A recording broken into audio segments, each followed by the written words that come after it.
Hello friends, તમે બાજરીના રોટલા તો ઘણીવાર બનાવતા હશો, પણ આજે આપણે બાજરીના લોટની ભાખરી બનાવીશું.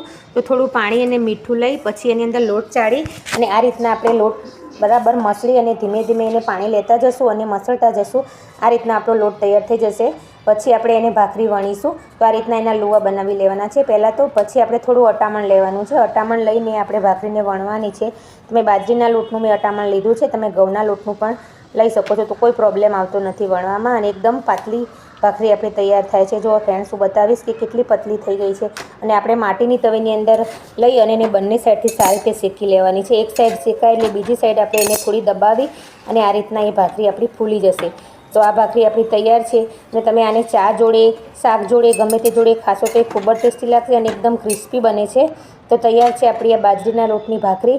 ફ્રેન્ડ્સ, એકવાર ટ્રાય કરજો અને વિડીયો ગમે તો એને લાઇક કરજો. આવા અવનવા વિડીયો જોવા મારી ચેનલને સબસ્ક્રાઈબ કરજો. ત્યાં સુધી મળીએ.